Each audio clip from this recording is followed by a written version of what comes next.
നമ്മാവാ Cletus ഇല്ലേ അവിടെ? Cletus അവിടെ ഉണ്ടായിരുന്നു. എന്നാ അവനോട് കാര്യം പറയണ്ട. എന്താ കാര്യം? അവൻ്റെ ഒരു ജോലിക്കാരിയാടാ. അമ്മാവന് വേറെ പണിയില്ലേ? എന്തേ? എന്ത് ജോലിക്കാര്യം? എടാ ഇതിപ്പോൾ സാധാരണ നമ്മൾ ഈ പറയണ പോലത്തെ നിസ്സാര ജോലിയല്ല. നമ്മുടെ റേഷൻ കടക്കാരില്ലേ രാധാഷൻ, അയാൾ റേഷൻ കട നിർത്താൻ പോവാത്രേ. അപ്പം മകൻ്റെ കൂടെ ഇനി ദുബായി പോയിട്ട് താമസിക്കാനാണ് പരിപാടി. ഒരു 5-6 മാസം കഴിയുമ്പോഴേക്കും വിസ റെഡിയാവും, എന്നിട്ട് കൊണ്ടുപോകണം എന്നൊക്കെ പറഞ്ഞു കേട്ടു. അപ്പം ആരെങ്കിലും പരിചയമുള്ള ഒരാളുണ്ടെങ്കിൽ ആ റേഷൻ കട ഏറ്റു നടത്താണ്ടാവുമോ ചോദിച്ചോട്. അപ്പം എനിക്ക് നമ്മുടെ ക്ലീറ്റസിന് ഓർമ്മ വന്നു.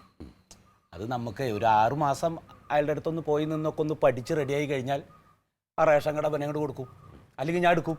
എന്നിട്ട് ബനെ വെച്ചിട്ട് നമുക്ക് അവനൊരു തൊഴിലാവുമല്ലോ. നമുക്ക് അത് സംസാരിക്കാം. അല്ല, അമ്മാവന് എന്തിൻ്റെ കേടാണ്? എന്തേ? എന്തിനാണ് വെറുതെ നല്ല രീതിയിൽ നടന്നു പോകുന്ന ഒരുത്തനെ പിടിച്ചിട്ട് വെറുതെ ഈ കുണ്ടിച്ചാടിക്കാൻ നിൽക്കുന്നത്?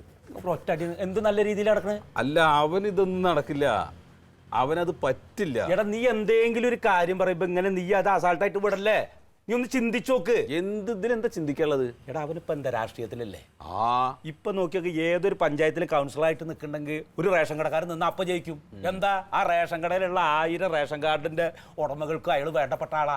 അതൊക്കെ ശരി തന്നെയായിരിക്കും, അതിലൊന്നും ഒരു തർക്കമില്ല. പക്ഷെ അവിടെ പോയിട്ട് ഈ ജോലി ചെയ്യണ്ടേ? അടാ ഇതിപ്പോ ഒന്ന് പഠിച്ചെടുക്കുക. അതിപ്പോ മലമറക്കണ പണിയൊന്നുമില്ല. അവസാനം പിന്നെ പേപ്പറിൽ എഴുത്തും കുത്തല്ലേ വേണ്ടു, എടുത്തു കൊടുക്കുക, ഒരു പയ്യനെ നിർത്തണം. പിന്നെ അതന്നെ പറഞ്ഞുകൊണ്ട് നിൽക്കണം. എന്താണ് എൻ്റെ അമ്മാവ അവിടെ പോയിട്ട് അത് ചെയ്യണമെങ്കിൽ അത് ചെയ്യണം എന്നുള്ള താല്പര്യം ഉള്ളിൽ വേണ്ടേ? അവൻ ആ താല്പര്യം ഇല്ല, ഉണ്ടാകില്ല. അവൻ ആ താല്പര്യമേ ഉണ്ടാവില്ല. കനക ഞാൻ പറയുന്നത് കേൾക്ക്. ഈ രാധാകൃഷ്ണനെ അനക്കറിയോ ആദ്യം എങ്ങനെയായിരുന്നു? ആ റേഷൻ കടയിൽ തൂക്കി കൊടുക്കാൻ വന്നിരുന്നവനെ അവൻ 10 പൈസ ഗതി ഉണ്ടായിരുന്നവനെ. ആ റേഷൻ കടയിൽ നിന്നിട്ട് ഇപ്പം അവൻ്റെ വീട് കണ്ട നീ? 2 നിലയാ. അവൻ്റെ വീടിൻ്റെ മുമ്പിൽ നിൽക്കണ കാറ് കണ്ട നീ? മക്കള് 2 ദുബായിലാ. നല്ല ബിസിനസ്സുകാരാ. അതേമാതിരി ചിന്തിച്ചു കഴിഞ്ഞാൽ നാളെ തങ്കത്തിന്റെ ഒരു അവസ്ഥ വെച്ച് നോക്ക് നീ. അതെങ്ങനെയായത്? അയാൾക്ക് അങ്ങനെ ഒരു സംഗതി ചെയ്യണമെന്ന് ഉള്ളിലുള്ളതുകൊണ്ടാണ്. ഇവനതുണ്ടാവില്ല. ഇവന്റെ ഞാൻ പറയണത്, ഇവന് രാവിലെ കുളിച്ച് ഒരുങ്ങി പുറപ്പെട്ട് പിന്നെ പൗഡറൊക്കെ ഇട്ടിട്ട് ആ വെള്ളയൊക്കെ ഇട്ടിട്ട് ഇങ്ങനെ പുറത്തേക്ക് ഇറങ്ങി പോവുക, എന്നിട്ട് ആളുകളോടൊക്കെ കൈ വീശി കാണിക്കുക. ഇതിൽ കൂടുതൽ വലിയ ഒരു ഭാരിച്ച ജോലി അവന് ഏറ്റെടുക്കാൻ പറ്റില്ല. എടാ പിന്നെ അവരെങ്ങനെ ജീവിക്കുക? അവരെങ്ങനെയെങ്കിലും ജീവിക്കും. എടാ ഇപ്പൊ നിനക്ക് അതിന്റെ കാര്യമൊക്കെ നോക്കാൻ പറ്റും. നിനക്കൊരു കുട്ടിയും കുടുംബമായിട്ട് വയസ്സായി കഴിഞ്ഞാൽ പിന്നെ അവരനക്കൊരു ബാധ്യതയാവും. ഈ തോന്നൽ അമ്മാവനുണ്ടല്ലോ, ഈ തോന്നൽ ഇപ്പോഴും അവന് വന്നിട്ടില്ല. അതെ, നമുക്കൊന്ന് സംസാരിച്ചോക്കെ. ഈ വന്നാ അവനോട് സംസാരിക്കും. എടാ എല്ലാം ഞാൻ ഏറ്റവും ഇനി റേഷൻ കട മാറ്റിയെടുക്കുമ്പോൾ എന്തെങ്കിലും കാശ് ചെലവ് വന്നു വെച്ചാൽ അവര് നേരാവാനല്ലേ, ഞാനങ്ങോട്ട് കൊടുത്തോളാം. അമ്മാവൻ ചെയ്യണമെങ്കിൽ ചെയ്തോ. ഈ പേരും പറഞ്ഞിട്ട് അവനോട് ഡിസ്കസ് ചെയ്യാനൊന്നും ഞാൻ ഇല്ല. എനിക്കത് പറ്റില്ല, കാരണം ഞാൻ ഒരുപാട് പറഞ്ഞതാ. ഒരു കാര്യം ചെയ്യോ, ഇനിയിപ്പോ അവൻ സംസാരിക്കുമ്പോൾ അത് നല്ലതാണ്, പോവാൻ വേണ്ടിയിട്ടൊന്ന് പറയോ? പറ്റുമെങ്കിൽ ചെയ്തോന്ന് പറയും. അങ്ങനെ പറഞ്ഞാൽ മതി. ഞാൻ അവനൊന്ന് പോയി കാണട്ടെന്നാ. പോയി കണ്ടോ? പോവും.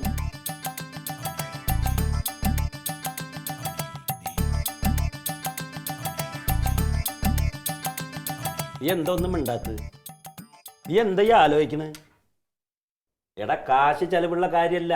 ഇനിയിപ്പോൾ അയാൾ ഒരു 6 മാസം കഴിഞ്ഞിട്ട് റേഷൻ കട എൻ്റെ പേർക്ക് തരാന്ന് പറഞ്ഞു കഴിഞ്ഞാൽ അതിലെന്ത് മുതൽ മുടക്ക് വന്നാലും ഞാൻ ചെയ്യാന്ന്. ഒരു കുടുംബം രക്ഷപ്പെടുക എന്താ?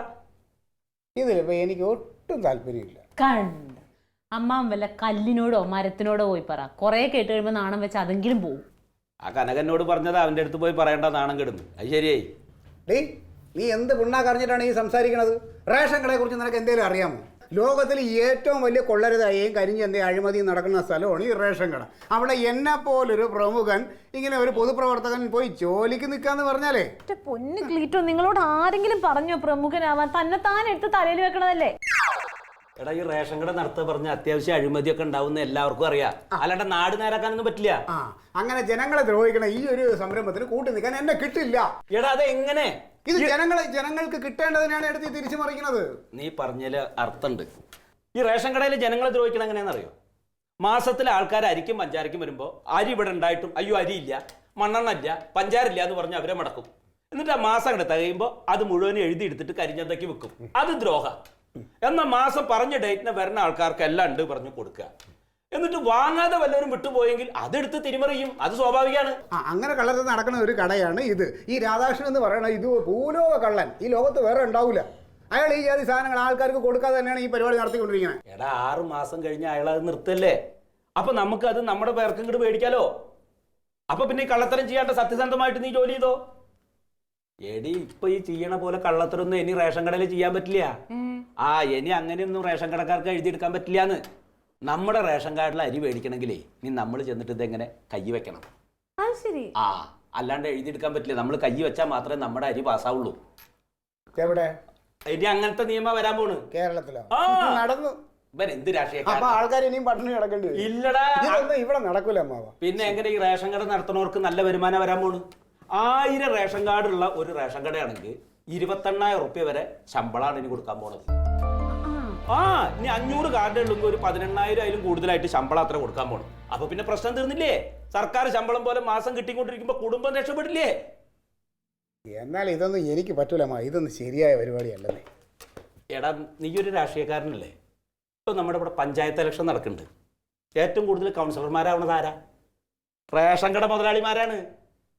ഇപ്പൊ നമ്മുടെ റേഷൻ കടയിലെ ഒരു 1000 കാർഡ് ഉണ്ടെങ്കിൽ ഈ 1000 കാർഡിന്റെ ഉടമകളും നമ്മളായിട്ട് നല്ല സമ്പർക്കമാണ്. നമ്മളൊരു ഇലക്ഷനിൽ നിന്ന ആ 1000 റേഷൻ കാർഡിന്റെ ആൾക്കാരും അവരുടെ കുടുംബത്തിലുള്ള വോട്ടർമാരുടെ വോട്ട് കിട്ടിയാൽ പോലെ ഒരു കൗൺസിലർ ആവാൻ.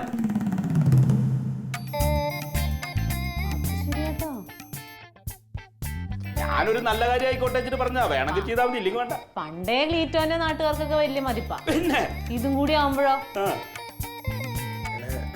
ഇപ്പൊ അമ്മാവൻ ഇങ്ങനെ കാര്യം പറഞ്ഞു വന്നപ്പോ എനിക്കും തോന്നി അതിൽ എന്തൊക്കെയോ കാര്യങ്ങളില്ലേ എന്ന്. ക്ലീറ്റോനെ സംബന്ധിച്ച് ഇങ്ങനെയാണ് ഇനി രാഷ്ട്രീയത്തിലേക്ക് ഒരു വിജയം ഉണ്ടാവണേന്ന് ആരറിഞ്ഞു? പൊതുജനങ്ങൾക്ക് വേണ്ടി എന്തെങ്കിലും കുറച്ചുകൂടെ എനിക്ക് ചെയ്യാനും പറ്റും. പിന്നെ ചെയ്യാൻ പറ്റും. അപ്പൊ അവർക്ക് എന്നോടൊരു മതിപ്പും തോന്നുവേ. അതെ. അപ്പൊ അങ്ങനെ വരുമ്പോ ഈ ഇലക്ഷൻ വരണ സമയത്ത് ഇതിപ്പോ നമ്മുടെ വാർഡിലാണല്ലോ റേഷൻ കട. അതാ പറയണത്. അപ്പോൾ ആ ഓരോ കാർഡിലും എന്തായാലും അംഗസംഖ്യ കുഴപ്പമില്ലാതൊക്കെ ഉണ്ട്. ഇവർക്കല്ലേ എന്നോടൊരു പ്രത്യേക ഒരു താല്പര്യം തോന്നും. അപ്പോൾ അങ്ങനെ വരുമ്പോൾ ആ വോട്ട് എനിക്ക് കിട്ടിയാൽ സാധ്യതയില്ലാതില്ല. പിന്നെ ഈ റേഷൻ കടയിൽ ഇങ്ങനെ അഴിമതി നടന്നിരുന്നു, അക്രമം നടന്നിരുന്നു എന്നൊക്കെ ജനങ്ങൾക്ക് മനസ്സിലാവും. അപ്പൊ അത് നോക്കല്ലേ? പിന്നെ നിന്റെ ഈ രാഷ്ട്രീയ ബുദ്ധി ഉപയോഗിച്ചിട്ട് ചെന്നിട്ട് എടുത്ത് ചാടിയൊന്നും പെരുമാറരുത്. തഞ്ചത്തിലും മയത്തിലും പറയണ പോലെയൊക്കെ കേട്ട് നിന്നിട്ട് ആ സംഭവങ്ങളൊക്കെ ഒന്ന് പഠിച്ച് മനസ്സിലാക്കി എടുക്കുക. അവൻ ഇപ്പൊ പറഞ്ഞു വന്നതിൽ ഞാനും ആലോചിച്ചപ്പോ അതില് കുറച്ച് കാര്യങ്ങളുണ്ട്. അതുണ്ട് എന്ന് വെച്ച് കഴിഞ്ഞാലേ ഇപ്പൊ ഞാനിങ്ങനെ അത് ഏറ്റെടുത്ത് കഴിഞ്ഞാൽ പിന്നെ കാര്യങ്ങളെല്ലാം സത്യസന്ധമായിട്ട് നടക്കും. പിന്നെ അല്ലേ? അപ്പോൾ ആൾക്കാർക്ക് എന്നെ കുറച്ചുകൂടി മതിപ്പാവും. അപ്പൊ ഞാനിനിപ്പോ ഇത് നമ്മുടെ വാർഡിലാണല്ലോ റേഷൻ കട. ഞാൻ സ്ഥാനാർത്ഥിയായി കഴിഞ്ഞാൽ എല്ലാവർക്കും എന്നോടൊരു ചായ്വ് ഉണ്ടാവും. പിന്നെ തീർച്ചയായിട്ടും 1000 കാർഡ് വരുമ്പോൾ അതിൽ തന്നെ എല്ലാ അംഗങ്ങളും കൂടെ നോക്കുമ്പോൾ നല്ലൊരു അംഗസംഖ്യ ഉണ്ടാവും. പിന്നെ ഒരു രാഷ്ട്രീയക്കാരനായതുകൊണ്ട് എങ്ങനെയാ നിൽക്കേണ്ടതെന്നൊന്നും ഞാൻ പറഞ്ഞു തരണ്ടല്ലോ. മയത്തിലൊക്കെ നിന്ന് എങ്ങനെയാണ് ഈ റേഷൻ കാർഡ് ചേർക്കുക, എങ്ങനെയാണെന്നൊക്കെ പഠിച്ച് മനസ്സിലാക്കുക. അതൊക്കെ ക്ലീറ്റോയ്ക്ക് അറിയാം. ജനങ്ങളോടും ജനങ്ങൾക്ക് വേണ്ടി എങ്ങനെ പെരുമാറണമെന്ന് ക്ലീറ്റോയ്ക്ക് അറിയാം. അതുകൊണ്ടാണ് ജനങ്ങൾ ക്ലീറ്റോയെ ഇത്രയും സ്നേഹിക്കുന്നത്. അപ്പൊ നാളെ തന്നെ വരാൻ പറഞ്ഞാലോ? പറയാല്ലേ? പിന്നെ കിട്ടുന്ന അവസരത്തിൽ ചാടി പിടിച്ചോളണം ക്ലീറ്റോ. എന്നാ പിന്നെ അമ്മാവൻ പറഞ്ഞു എത്രയും പെട്ടെന്ന് നീ പഠിച്ചു കഴിഞ്ഞാൽ നമുക്ക് ആ റേഷൻ കട എന്ത് ചെലവായാലും ഞാൻ എടുത്തിട്ട് ഇങ്ങോട്ട് നമ്മുടെ പേർക്കാക്കും. എന്നിട്ട് അയാളുടെ പണി നോക്കി ഗൾഫിലേക്ക് പോകും. ക്ലീറ്റോയ്ക്ക് സമ്മതമാണെന്ന് അമ്മാവൻ പറഞ്ഞു. സമാധാനായി. അപ്പൊ നാളെ മുതൽ പോവാ? നാളെ വേണ്ട അമ്മാവ. ഇപ്പോ ശനി ഞായർ തിങ്കളാഴ്ച മുതൽ ഞാൻ പറയാം. അപ്പൊ തിങ്കളാഴ്ച മുതൽ നീ പോണം. ഓക്കെ അല്ലേ? പിന്നെന്താ പോവാം. നമ്മോന് ഞാൻ ചായ എടുക്കാം. ഇനി എടുത്തോ ഒരു ചായ. ഇത്തിരി മധുരം കൂടുതലായിക്കോട്ടെ. എങ്ങനെയൊക്കെ എപ്പോഴൊക്കെ ആർക്കൊക്കെ ഭാഗ്യം വരിക എന്ന് പറയാൻ പറ്റും. കട്ടനായാലും കുഴപ്പമില്ല, മധുരം കൂടിക്കോട്ടെ. നല്ല കാര്യങ്ങൾ നടക്കുമ്പോ മധുരം കഴിക്കണം എന്നാ പറയാ. അളിയൻ എന്തൊക്കെ പറഞ്ഞാലേ നല്ല കാലം വരാൻ പോവാന്ന് എനിക്ക് തോന്നുന്നത്. ഇപ്പൊ ആ തരികട പരിപാടിയൊക്കെ കുറെ ഒഴിവാക്കിയിട്ട് ജോലിക്ക് പോയി തുടങ്ങിയിട്ടുണ്ട്. ഇത് എത്രാമത്തെ ജോലിയാണ്? അവനൊന്നും പോകയൊന്നുമില്ലാന്നേ. അവൻ എന്തേലും കാര്യം ഉണ്ടാക്കി അത് നിർത്തിക്കൊണ്ട് പോരും. അല്ല, ഇതിപ്പോ എന്താ അറിയോ, അമ്മാവന്റെ അടുത്തുള്ള ഒരു റേഷൻ കടയാണ്. അപ്പൊ അങ്ങേര് ഇപ്പൊ ഈ എല്ലാം കമ്പ്യൂട്ടറും സംഗതികളൊക്കെ ആയോട് കൂടിയിട്ട് ഈ റേഷൻ കടക്കാരുടെ മുഴുവൻ തരികട പരിപാടികൾ നടക്കണില്ല. ഓൺലൈനാണ്.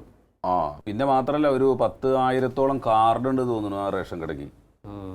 അപ്പോൾ അങ്ങേരെ അത് ഒഴിവാക്കുകയാണ്. കാരണം മൂപ്പര കരിഞ്ചന്തകളൊന്നും മുഴുവൻ നടക്കണില്ല ഇപ്പോൾ. അപ്പോൾ അമ്മാവനത് ഏറ്റെടുത്ത് കളയാന്നൊരു താല്പര്യം. അങ്ങനെയാണ് ക്ലീറ്റസിനടുത്ത് വന്ന് പറഞ്ഞ് ക്ലീറ്റസിനോട് തൽക്കാലം അവിടെ കൊണ്ടുപോയി പിടിച്ചാക്കിയിട്ടുള്ളത്. അപ്പോൾ ഒരു മാസമൊക്കെ എൻ്റെ കൂടെ അങ്ങനെ നിന്ന് ഒരു 5 പഠിച്ച് കഴിഞ്ഞ് കഴിഞ്ഞാൽ എന്തെങ്കിലും അമ്മാവ് ഇൻവെസ്റ്റ് ചെയ്യും. അങ്ങനെ പിന്നെ ഇത് എൻ്റെ പേരിലേക്ക് ആക്കാം. അങ്ങനെ എന്തൊക്കെയോ പറഞ്ഞു എൻ്റെ അടുത്ത്. ഇത് ചാകാൻ നിൽക്കണ ആള് മറ്റേ വീഴാൻ നിൽക്കണത് എങ്ങനെ കയറി എന്ന് പറഞ്ഞ പോലെയാണ്. എന്താണ് റേഷൻ കടയൊക്കെ എല്ലാവരും നിർത്തേണ്. ആരെങ്കിലും ഇപ്പൊ റേഷൻ കടയിൽ പോയി സാധനം വാങ്ങണ്ട. റേഷൻ കടയൊക്കെ എവിടെ നിർത്തോട്? എന്തെന്നാണ് ഈ പറയുന്നത്? നീ പോവാണ്ട റേഷൻ കടയിൽ? പിന്നെ ഞങ്ങളൊക്കെ റേഷൻ മാഡിലാണ് എന്റെ വീട്ടിലൊക്കെ എനിക്ക് ആ മട്ടരി കിട്ടിയാല് എനിക്ക് തൃപ്തിയാവുള്ളൂ. റേഷൻ കട ഈ പോസ്റ്റ് ഓഫീസ് പോലെ തന്നെയാണ് നിർത്തിക്കൊണ്ടിരിക്കുകയാണ്.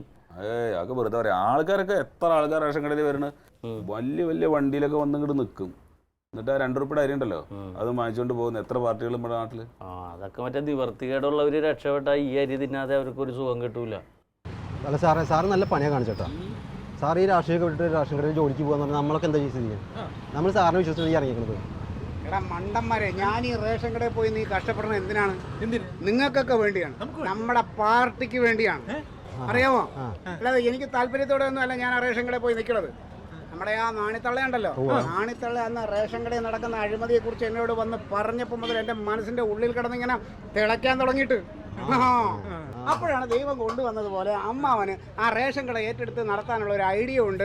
അതുകൊണ്ട് തൽക്കാലം ക്ലീറ്റോ നീ ആ കടയിൽ നിന്ന് കാര്യങ്ങളൊക്കെ ഒന്ന് പഠിക്ക് എന്ന് പറഞ്ഞ് എന്നെ അവിടെ കൊണ്ടാക്കിയത്. അല്ലാതെ എനിക്ക് ഇഷ്ടത്തോടെ ഞാൻ പോയതല്ല.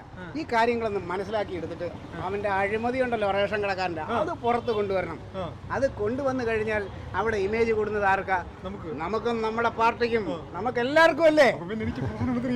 നിനക്ക് പ്രധാനമന്ത്രിയാവാം. പിന്നെ റേഷൻ കടയിൽ അഴിമതി കൊണ്ടുവരുമ്പോൾ നിന്നെ ഉറപ്പായിട്ടും പ്രധാനമന്ത്രിയാക്കും. അപ്പൊ നമ്മൾ കൂടെ ഉണ്ട്. പിന്നെ കുറച്ച് കഴിയുമ്പോൾ ചില സാഹചര്യങ്ങളൊക്കെ അടുത്ത് വരുമ്പോൾ ഞാൻ നിങ്ങളെയൊക്കെ വിളിക്കും. അപ്പൊ നിങ്ങളെല്ലാവരും അവിടെ ഉണ്ടാവണം. എനിക്ക് തീർച്ചയായും ഉണ്ടാവും സാർ. ഉണ്ടാവുമല്ലോ. എന്ന് വെച്ചിട്ട് നമ്മുടെ പാർട്ടിയുടെ മറ്റു കാര്യങ്ങളിലെ പ്രവർത്തനങ്ങളൊക്കെ നടന്നോട്ടെ. മീറ്റിംഗ് നമുക്ക് ഉടനെ കൂടണം കേട്ടാ. ഈ വെള്ളം വല്ലതും വേണോ കഴിക്കാനോ? ധാരാളം സാർ. എന്നാ പിന്നെ ഇതിന്റെ പൈസ കൊടുത്തേക്കണം കേട്ടോ. നടരാജ പൈസ കൊടുത്തേക്കാം. എത്ര പൈസയാണ്? അപ്പൊ അവർ പറയും എത്രയാന്ന് വെച്ചാ അത് കൊടുത്താൽ മതി. ഒരു 100ന്റെ നോട്ടം കൊടുക്ക് കേട്ടാ. ബാക്കിയുള്ള തരണയും മേടിക്കും.